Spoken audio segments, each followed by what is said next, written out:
اللہ کے نام سے جو رحمان اور رحیم ہے۔ النمل، نام۔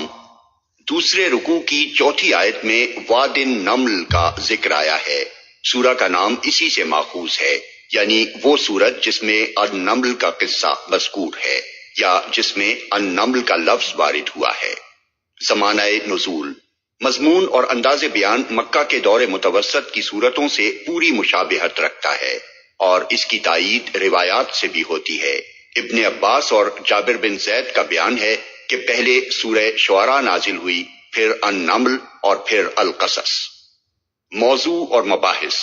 یہ سورہ 2 خطبوں پر مشتمل ہے۔ پہلا خطبہ آغاز سورہ سے چوتھے رکوع کے خاتمے تک ہے، اور دوسرا خطبہ 5ویں رکوع کی ابتدا سے سورہ کے اختتام تک۔ پہلے خطبے میں بتایا گیا ہے کہ قرآن کی رہنمائی سے صرف وہی لوگ فائدہ اٹھا سکتے ہیں، اور اس کی بشارتوں کے مستحق بھی صرف وہی لوگ ہیں جو ان حقیقتوں کو تسلیم کریں جنہیں یہ کتاب اس کائنات کی بنیادی حقیقتوں کی حیثیت سے پیش کرتی ہے، اور پھر مان لینے کے بعد اپنی عملی زندگی میں بھی اطاعت و اتباع کا رویہ اختیار کریں۔ لیکن اس راہ پر آنے اور چلنے میں جو چیز سب سے بڑھ کر مانے ہوتی ہے وہ انکار آخرت ہے، کیونکہ یہ آدمی کو غیر ذمہ دار، بندہ نفس اور فریفتہ حیات دنیا بنا دیتا ہے، جس کے بعد آدمی کا خدا کے آگے جھکنا اور اپنے نفس کی خواہشات پر اخلاقی پابندیاں برداشت کرنا ممکن نہیں رہتا۔ اس تمہید کے بعد 3 قسم کی سیرتوں کے نمونے پیش کیے گئے ہیں۔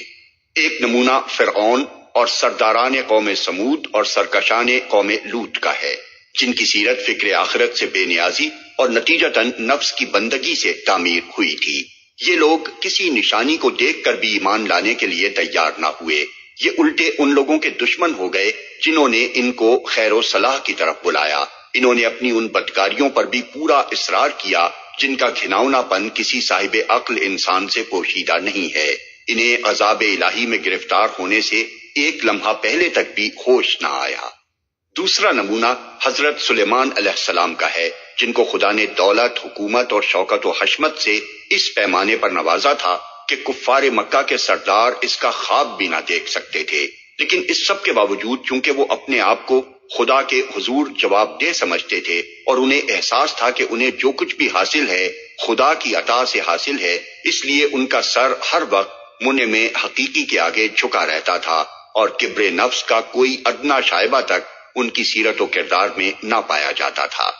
تیسرا نمونہ ملکہ سبا کا ہے، جو تاریخ عرب کی نہایت مشہور دولت مند قوم پر حکمراں تھی۔ اس کے پاس وہ تمام اسباب جمع تھے جو کسی انسان کو غرور نفس میں مبتلا کر سکتے ہیں۔ جن چیزوں کے بل پر کوئی انسان گھمنڈ کر سکتا ہے وہ سرداران قریش کی بنسبت لاکھوں درجے زیادہ اسے حاصل تھیں۔ پھر وہ ایک مشرک قوم سے تعلق رکھتی تھی، تقلید آبائی کی بنا پر بھی اور اپنی قوم میں اپنی سرداری برقرار رکھنے کی خاطر بھی اس کے لیے دین شرک کو چھوڑ کر دین توحید اختیار کرنا اس سے بہت زیادہ مشکل تھا جتنا کسی عام مشرک کے لیے ہو سکتا ہے۔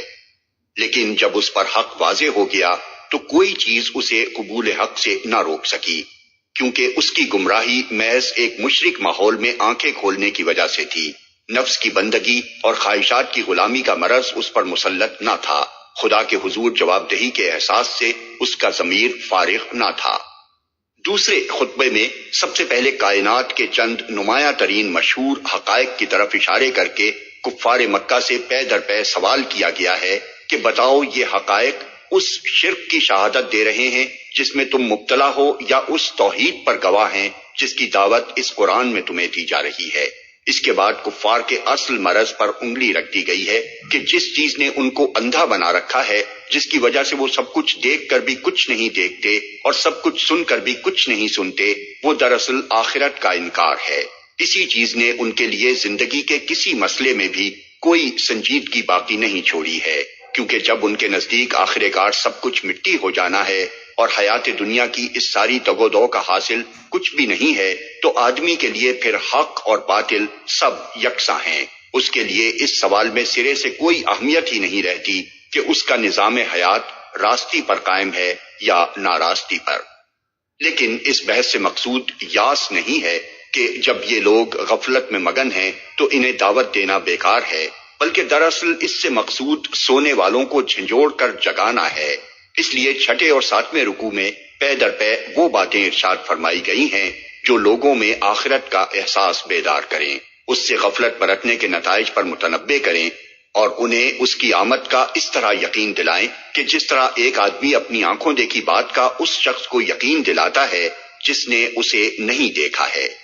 خاتمہ کلام میں قرآن کی اصل دعوت یعنی خدائے واحد کی بندگی کی دعوت نہایت مختصر مگر انتہائی مؤثر انداز میں پیش کر کے لوگوں کو خبردار کیا گیا ہے کہ اسے قبول کرنا تمہارے اپنے لیے نافع اور اسے رد کرنا تمہارے اپنے لیے ہی نقصان دہ ہے۔ اسے ماننے کے لیے اگر خدا کی وہ نشانیاں دیکھنے کا انتظار کرو گے جن کے سامنے آ جانے کے بعد مانے بغیر چارہ نہ رہے گا تو یاد رکھو کہ وہ فیصلے کا وقت ہوگا، اس وقت ماننے سے کچھ حاصل نہ ہوگا۔